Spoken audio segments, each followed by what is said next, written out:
one of the best trainers, if not the best trainer on the planet.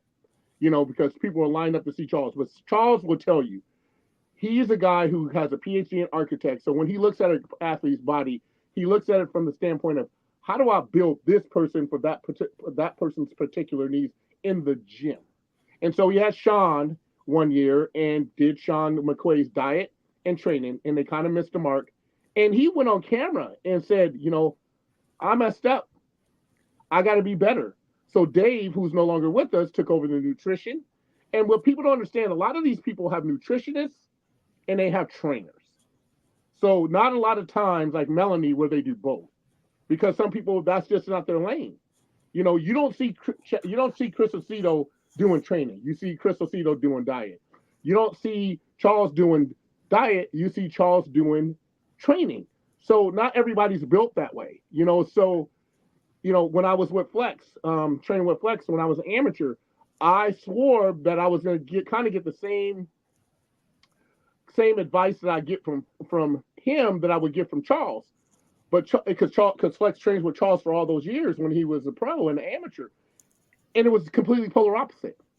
So what Quentin was trying to say was that don't get caught up in the hype. Find somebody that you can trust. Find somebody that's knowledgeable and that is focused on you and what you have to do, because it's a lot. It's just like we talked about steroids and gear on this show. It's a lot that goes into this, and me as a coach as well, who I hold myself to the cross and my clients to the cross. There's a lot of shit that goes into it besides gear. There's diet, there's cardio, there's posing. You understand, I have Melanie as my nutritionist and my trainer. I have Rob Wickman here in Lee Summit as my posing coach. So I have two different people to do two different things. Me and Tina are fortunate enough to have Melanie that knows, because she's a pro, that knows the elements of science when it comes to nutrition, and also the elements of training when it comes to training an athlete. And some people just don't have that. So it's very important to know. Sorry being so long-winded. But That's all right. That's all right. This is your shit. This is shit and we appreciate it. We got here sitting in the corner is my man, Film Physique, aka Jeremy, Jeremy, aka the Art of Fear Muscle Shots. Jamie just saw his I was a little part of his live stream he had Friday for his that was Film awesome. that's Film Flex Friday. Shout out to that. I was able to have a little time coming in here because actually Marie was having a problem trying to get in, so she contacted me. So I said, let me see if I can let her know that she's coming. And then I didn't mean to come in there. I was just letting you know she was coming. But Yeah, I didn't. The thing was is that there were so many people in the studio though that it's like I didn't realize she was there until I saw all of a sudden I had to scroll down. So yes. that's why that happened. So Well, that's all right. I it was appreciate it. But I appreciate taking part of that, just a little bit of it. Yeah, maybe yeah. like, Thank you both for coming. I It thought it was was a great awesome. It was discussion. great. So yeah. I was listening to some of it. I got to listen to the rest of it, but when I get a chance. So anyway, we just got some comments here. Shout out to my man Warrior, and he says we're entering November. Yeah, this is from Muhammad. He says I appreciate the video and topic, kind of needed in this space. I appreciate that. Also, this is from Warrior says, I'm digging your shirt, Keith. Show up, I show like out. that. Tough statement. Cool. Appreciate that. Also, we have here, this is from Muhammad. It says, my opinion, I think every person should try to diet on their own before hiring a coach.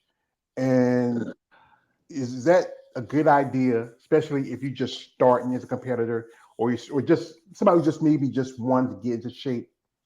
Well, I mean, here's the thing. When I started this sport, I'm looking at my wrist now because I was Mr. Minnesota 2006. So I would say I started like 2004, and I was a trainer at a gym, and a guy Eric Munson's like, you should try to do a show. I just retired from football, and I remember doing the show, and I didn't like it.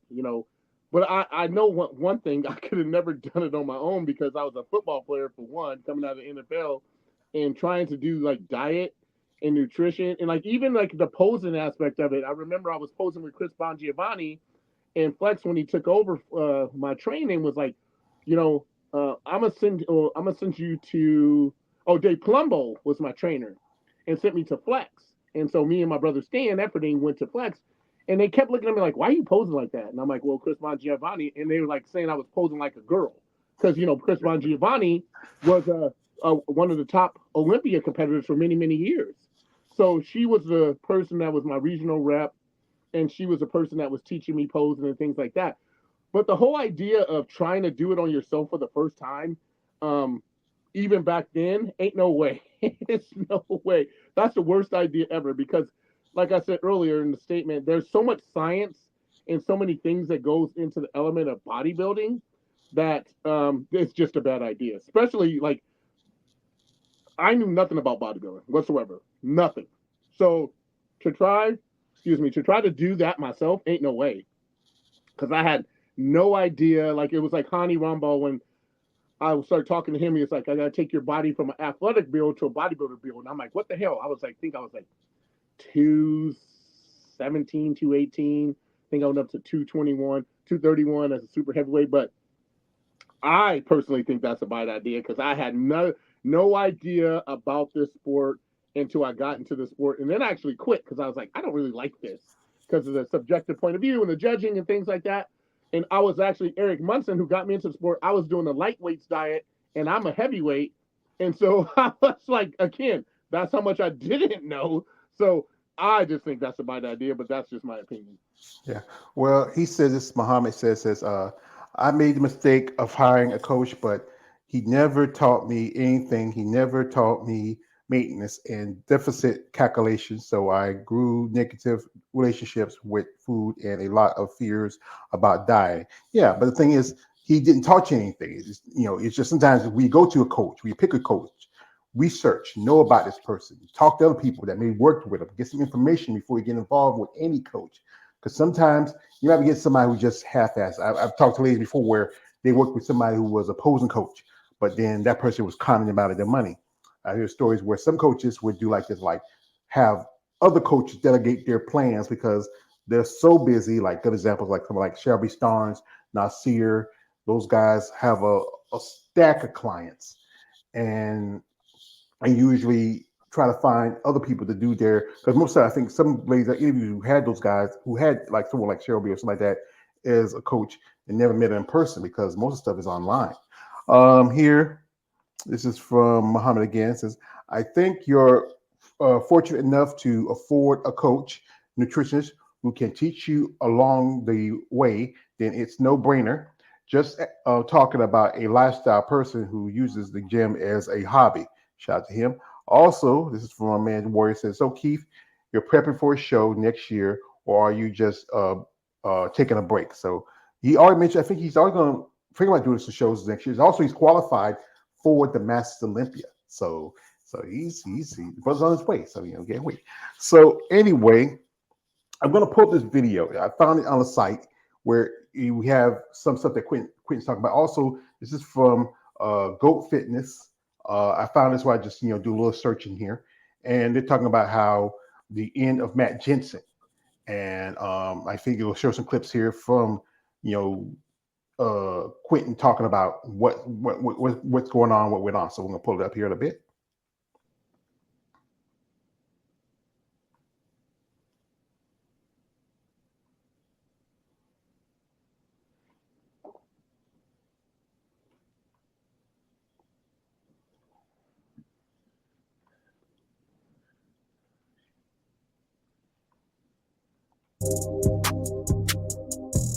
Yo, what is good, YouTube? Krishan checking back in with another video. In my last video, I did a small segment on Matt Jansen saying he may be potentially retiring from coaching, but one of his former clients actually put out a video just kind of describing the person that Matt is and Matt Jansen. We need answers. So none other than Quentin Araya, Quint Beastwood, one of my favorite personalities in the sport, went on his YouTube channel and made about a 20-minute video talking about the situation between him and Matt Jansen. Now, with the video being so long, you guys definitely have to go watch it, but I'm just going to touch on a couple of points that Quentin Araya made. I'm also going to talk about how I feel about Nick and Matt Jansen, as well as Sean Clarita and Matt Jansen. So be sure to like this video, subscribe to the channel, and watch it all the way through to the end. But let's start off with letting Quentin Araya talk. And what did Matt Jansen say went wrong with Quint earlier this year? Let's find out. Um, Listen, he must have never worked with somebody like me. I don't know, but I thought it was just a me thing, and I definitely took it a little bit personal because he gaslit me after it, and he said that my gear was fake. Yes, guys, he told me my gear was fake. It wasn't the 2 hours of fucking cardio that I was doing because you were afraid I wasn't going to show up in shape. It wasn't the 2 hours of cardio. It was my gear was fake. Now, there's zero accountability after. People are wondering why I fired him. I'm like, well, how do you continue to work with someone when you can't agree on what the problem was? The problem was it was a miscalculation. You know, it was a complete miscalculation for weeks, months of the prep, you know. So as you guys just heard, Matt Jansen himself told Quentin Araya the reason he wasn't at his best at the show was because he was using fake gear, which I think is pure BS. But Quentin goes into more detail. As a coach, why did it take you so long to realize that a guy was using fake gear if that was the issue? But again, I think the fake gear issue was a bunch of BS, and Matt is basically just trying to cover up his mistakes. And again, it was his first time working with Quint, so we can give him a little bit of grace. But Quint is very pissed that he took all of that time off. He dedicated his whole life to the sport just to be let down. And Matt told him it was because of fake gear.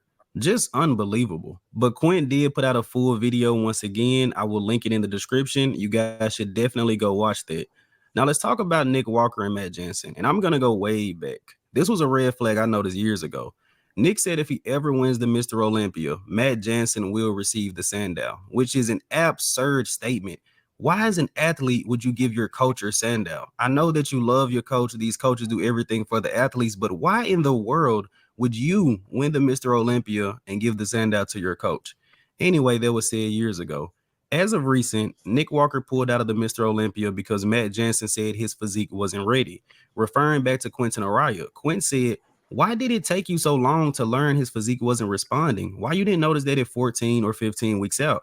And then we hear more comments about fake gear. Matt has literally been rumored to have the best gear that a coach has in the sport of bodybuilding. I'm not buying that his athletes have fake gear.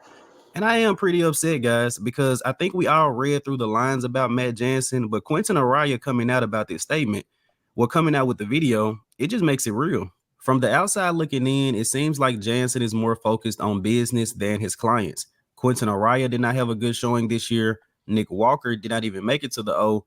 And don't worry, we're going to talk about Sean Clarita last, which is the situation that has me the most frustrated regarding Matt Jansen. I hope that Nick decides to move to a new coach. It's possible that Matt is going to retire, but I hate that Nick puts so much trust, so much of his heart, his brain, his sweat, his tears, his blood into Matt Jansen. And Matt just doesn't seem to be a good guy. And last but not least, let's talk about the giant killer, Sean Clarita. And again, this is the situation I'm most frustrated about surrounding Matt Jansen. So at the Olympia, I don't think it was a miscalculation with Sean. I don't think that there was communication issues. Being completely honest, from my point of view, Matt Jansen flat out fucked over Sean Clarita. And I really hate it. This guy's the giant killer. You brought him in entirely too small. Yes, he was conditioned, but Sean didn't even look like the same bodybuilder we've been seeing over the past 2 or 3 years. Honestly, it was very, very tough, and I know it was tough for Sean Clarita. Seeing him second at this year's Olympia and not even being close to Keon. If Kareth or Angel was a little bit better, Sean Clarita could have dropped below second. And yes, I'm placing all of this on Matt Jansen. These are athletes. They can make their own decisions, but they put a lot of trust in this guy, and Matt seems to let every single one of them down, at least this past year. So, you guys have heard my frustrations. Let me know what you think in the comment section below. I'm Krishan from Go Fitness. This is the end of Matt Jansen, and I'm out. Well, like I said, he has decided because I follow some people like Dave Palumbo and my man Keith. They always keep me up on some of the stuff, and he posted this on his own IG. As you know, he's a father. He has 2 kids. He's married. And he recently, and this is another video, I think it's like something from Producer Generation Alex called The Raw Story, where he's going in details and they talk. People are coming and telling me, like, when you win, we do this. I'm like, whoa, easy. Like, I haven't won yet. The pressure of this moment is something I've worked very hard for. Having this platform to coach these guys and be considered one of the best coaches in the world, that's something that I hold very dear to my heart. I knew he didn't want to coach forever. I know how stressful that is. I can only imagine how stressful it can be. I know Dom doesn't spend the amount of time with his wife that he wants. I've missed a lot. I don't spend the amount of time with my kids that I want. We all sacrifice the time. I'm just giving my opinion. Yeah, I could be 100% wrong. At one point, Chris is going to retire. He's not going to compete. You can't bodybuild forever. I don't have this work pressure. It's personal pressure. It's the hardest thing I've ever done. They kind of assume that he's the typical athlete. He's here. Chris is here. Chris comes to the office like every day. As I get closer to Chris, I understand like what these things mean to him. I don't think it's normal by any means.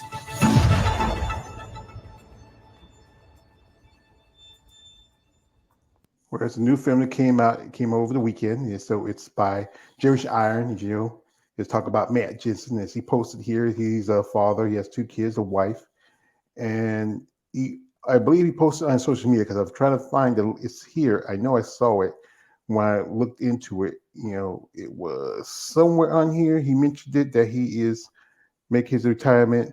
I think he's giving his speech right here. What's up, guys? I wanted to jump on here really quick, and this isn't formal, it's not professional, it's just a thought that I've had a lot lately and something I try to talk about, speak through in my coaching, and then also for myself. I was reminded this morning of the thought process of ignorance is bliss and the simplicity in that. And when I was bodybuilding, when I first started out bodybuilding, really for me, this comes down to just finding love and passion in something and your reason why, you know, what drew you to that to begin with. So for me, it was just bodybuilding and the pursuit of being better and the pursuit of seeing cosmetic changes and performance changes in my body. But when it comes to ignorance is bliss, in so many ways, I was so ignorant, but yet I loved it. You know, I didn't really know how to eat. All I really knew about eating was that I needed to consume protein. I needed to consume more calories than I was burning to put on muscle. And through that, I got really fat, but yet I had a lot of fun. You know, I was over consuming food. I was having these mass triple X shakes. I was going to Waffle House after training sessions, doing a bunch of things I had no business doing, consuming 1,200 calorie shakes in the middle of the night when I didn't have the metabolism to support it. But yet I look back on that now and I have so many fond memories of my beginning years of bodybuilding because it was pure and I was passionate and there was a reason behind doing what I was doing. And I was doing the best that I can, even though in some ways I was very ignorant, you know, and I don't want you guys to confuse this to me saying that you should remain ignorant. But I think in some ways, the more developed we get so analytical in our approach that we start to not have nearly as much fun with it anymore. And it's just reminding yourself of why you got into something to begin with.